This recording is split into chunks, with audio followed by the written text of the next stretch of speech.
तो ये है हमारी वर्कशीट जिसके थ्रू हम बच्चों को स्किप काउंटिंग बहुत इजी तरीके से सिखा सकते हैं। ठीक है, देखिए स्किप काउंटिंग सिखाने के लिए भी हमें नंबर स्केल की आवश्यकता पड़ रही है। ठीक है ना, तो ये स्केल सिस्टम तो हमारा बहुत ही इम्पॉर्टेंट है। ये देखो मैंने मैथ्स में भी आपको बताया था, एडिशन और सब्ट्रैक्शन दोनों में हमने इसका कितना यूज़ किया है, और आज हम जब बच्चों को स्किप काउंटिंग सिखाएंगे तभी भी ये हमको बहुत यूज़फुल है। आज देखिए इसमें कैसे कैसे यूज़ करते हैं हम इसको। अगर हम बच्चों को टू का स्किप काउंटिंग सिखा रहे हैं तो बच्चों को सिखाना पड़ेगा कि बेटा जंप करना है एक के बाद दूसरे नंबर पर। ठीक है ना, एक के बाद दूसरे नंबर पर हमें जंप करना है, यानी कि अगर वो 0 से है, एक मिनट देखिए आप स्केल से ही, ये देखिए एक के बाद यानी कि हमारा क्या है, इसके यहाँ से शुरू करेंगे, यहाँ से जंप करने पर हमें एक नंबर बीच में छोड़ना है और दूसरे पर हमें जंप करना है, क्योंकि हमारे को क्या करना है, 2 स्किप काउंटिंग। यहाँ से हम कहाँ गए, 2 पर गए। ठीक है, हमने 1 बीच में स्किप कर दिया तो दूसरे नंबर पर आ गए। ठीक है, अब हमें क्या करना है, और आगे जाना है, तो हमें फिर क्या करें, दूसरे नंबर पर जंप करने के लिए हमें बीच में क्या करना पड़ेगा, एक नंबर को स्किप करना पड़ेगा। यानी कि हम 2 से कहाँ जाएंगे, सीधा हम 2 से जाएंगे 4 पे, हम 3 पे नहीं जाएंगे, हम 3 को स्किप कर देंगे। अब इसके आगे क्या करना है, हमें 4 से आगे हम कैसे जाएंगे, 6 पे। 5 को हमें स्किप करना है क्योंकि हम क्या कर रहे हैं, नंबर 2 की स्किप काउंटिंग। ठीक है ना, ये देखिए हम 6 पे आए, और ऐसे ही हमें जब 2 की स्किप काउंटिंग करनी है तो एक एक को छोड़ के हमें आगे बढ़ते जाना है। ये हमारे हो गए स्किप काउंटिंग नंबर 2 की। ठीक है, तो यही है हमारा 2 है, तो 2 से अब हम नेक्स्ट नंबर हमारा क्या आएगा, 2 से नेक्स्ट नंबर हम कहाँ थे, 2 से तो स्टार्ट किया ना, 2 से नेक्स्ट पे हमने कहा है 3 से छोड़ के हम किस पर आए, 4 पे। तो हम यहाँ पे क्या लिख देंगे, 4 के बाद हम किस पर आए, 6 पर, तो यहाँ पे क्या लिखा जाएगा, 6 के बाद किस पर आए, 8 पर, तो यहाँ पे क्या लिखा जाएगा, 8, और 8 के बाद हम किस पर आए, 10 पर। कौन से नंबर पर आए हम, 10 पर। देखो ये स्केल नंबर से जो आपने स्केल बनाया नंबर स्केल, कितना यूजफुल है, कितनी जगह आपने इसको यूज़ किया है। ठीक है ना, तो बच्चों के साथ तो ये जरूर रखिए, मैथ्स अगर उन्हें सिखाना है तो ये आपका बहुत मदद कर सकता है। ठीक है, तो देखो हमने 2 का स्किप काउंटिंग कर लिया, और आगे भी हमें इसमें स्किप काउंटिंग करते हुए जाना है। फिंगर से भी आप बच्चों को सिखा दीजिए, उन्हें काउंटिंग आती है कि बेटा एक नंबर बीच में छोड़ दीजिए, 10 है तो 11 को आप स्किप कर दीजिए, 12 पे आ जाइए।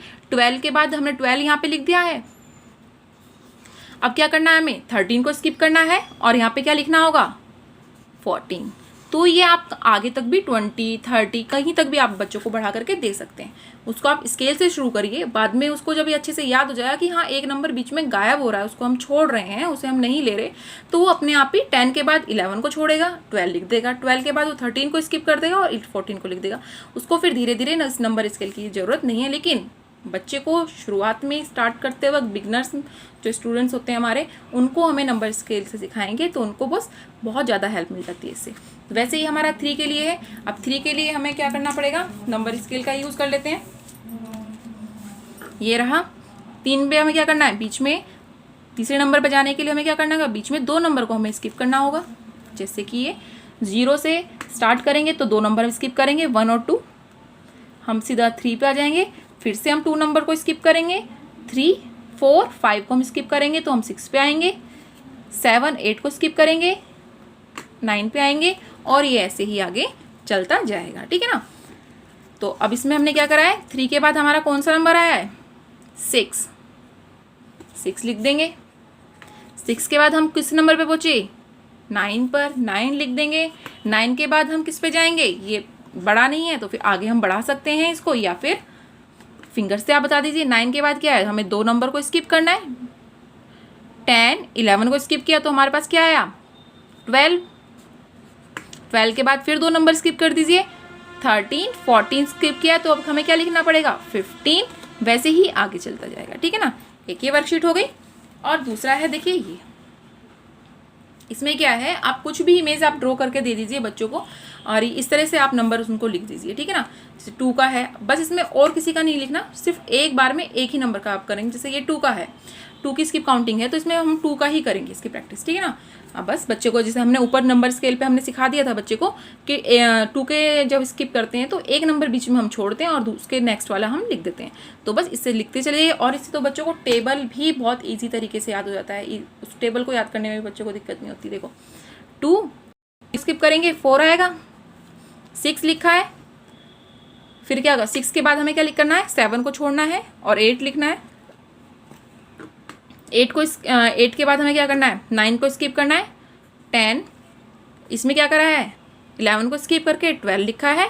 12 के बाद हमारा क्या आ गया, 13 को स्किप किया है, 14 आया, 14 15 स्किप कीजिए, 16 लिखिए। 16 के बाद क्या है, 17 को स्किप किया है, 18 के बाद हमें क्या स्किप करना है, 19 नहीं है, उसका तो गोला भी नहीं बनाया इन्होंने। 19 अब क्या बनाया हमारा, 18 के बाद 19 को स्किप करके 20, 22 के बाद हमारा क्या आएगा, 24, तो इसमें हमने क्या स्किप किया, 21 को स्किप किया है। सेम 26 है, 26 में 27 को स्किप करेंगे तो 28 आएगा। फिर हमारा 30 आ गया, 29 को स्किप कर दिया है, 32। इस तरीके से बच्चा करता चला जाएगा, अपनी फिंगर्स के थ्रू कर सकता है, नंबर स्केल के थ्रू कर सकता है। इतनी जब बच्चा ये करता है तो उसको काफ़ी प्रैक्टिस हो जाती है, क्योंकि काउंटिंग उनको अच्छे से आ चुकी होती है। बड़ा नंबर छोटा नंबर उनको पता चल जाता है, लेस देन ग्रेटर देन सभी कुछ उनको नॉलेज हो जाती है। तो ये बहुत ईजी होता है बच्चों को कराने के लिए। बस थोड़ी सी हेल्प करनी होती है स्टार्टिंग में बच्चों को नंबर स्केल से, कि ये पैटर्न बताना है कि एक नंबर को छोड़ना है और दूसरे को लिखना है। ऐसे ही 3 में आपको 2 नंबर छोड़ने पड़ेंगे, तीसरे वाले को आप उठा लीजिए, ठीक है। बस यही आप करते जाना है। एक वर्कशीट ये हो गई। अब नेक्स्ट वाली को देख लेते हैं। इस तरह से आप बच्चों की रिवीजन शीट भी बना सकते हैं। जैसे कि अभी कैटरपिलर दे दिया है, कैटरपिलर के थ्रू आप बच्चों से बोलिए 2 और 4 है। अब आपको ना तो नंबर स्केल दिया जाएगा ना कुछ दिया जाएगा, अब आप अपने ही नॉलेज से इसको कीजिए। 2 के बाद बच्चा अपने आप देखेगा, 2 के बाद 4 लिखा है, यानी कि इसमें एक नंबर बीच में छूटा हुआ है, तो अब वो यहाँ क्या लिखेगा, 4 है, काउंट करेगा, 5 को छोड़ना है, 6 के बाद 7 को नहीं लेना है, 8 के बाद 9 को नहीं लेना है, हो गया यहाँ पे 10, ठीक है। ऐसे यहाँ पे 3 है, काउंट बाय 3, इसमें क्या करना है, 3 के बाद उसने क्या कितने को छोड़ा हुआ है, देखिए आप 3 के बाद यहाँ से इसमें डिफरेंस पता कर लो, 4, 5, 6 लिखा हुआ है, यानी कि हमने 2 नंबर को छोड़ा है। 3 के बाद 4 नहीं लिखा, 5 नहीं लिखा, 6 लिखा है, तो हमें क्या करना है, 7 और 8 दोनों को नहीं लिखना है, तो हमें क्या लिखना पड़ेगा, 9। उसके बाद 10, 11 को छोड़ दो, 12 के बाद फिर 2 नंबर, 13, 14, अब क्या करना है हमें, 15। ये हमारा हो गया 3 का।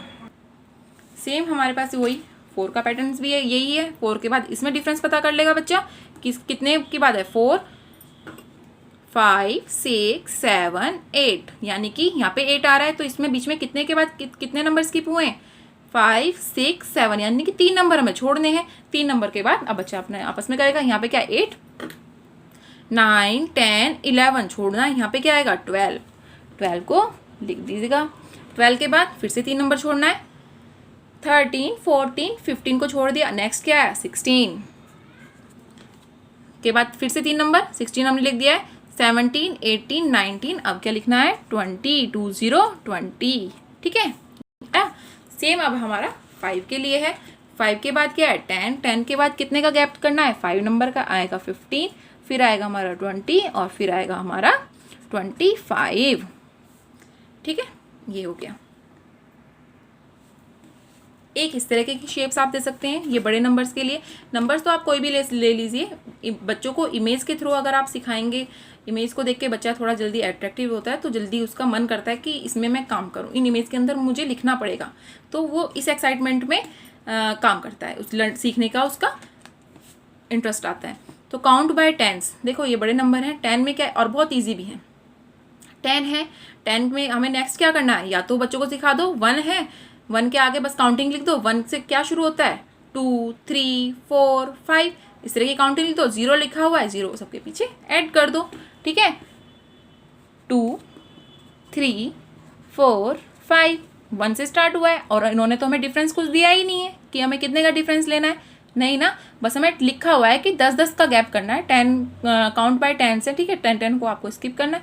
और देखिए हमने एक तरीका है 1, 2, 3, 4, 5 करके 0 आगे लगी हुई है, सबके आगे 0 लगा दो। और फिंगर पे चाहें तो फिंगर से आप करा दीजिए। 10-10 की डिफरेंस में 10-10 नंबर्स को स्किप करा के आपको 20, 30, 40, 50 आप करा सकते हैं। 20 है, यहाँ पे 2 का टेबल है उसको आप करा दीजिए। 2 के बाद क्या है, 2 का बच्चे को पता है। एक नंबर को स्किप करते हैं, यानी कि 3 को स्किप करेंगे तो यहाँ पे 4 लिखो। 4 को स्किप करेंगे तो यहाँ पे 6 के बाद एक नंबर स्किप करेंगे तो यहाँ पे आ गया 8 और उसके बाद आ गया हमारा 10 और आगे क्या बचता है 0, सब में 0 लगा दो। इस तरीके की वर्कशीट से आप बच्चों को घर पे अच्छे तरीके से सिखा सकते हैं। बच्चों को भी इंटरेस्ट आता है जब वो इस तरह के काम करते हैं। ठीक है, तो अपना और अपने बच्चों का ध्यान रखिए।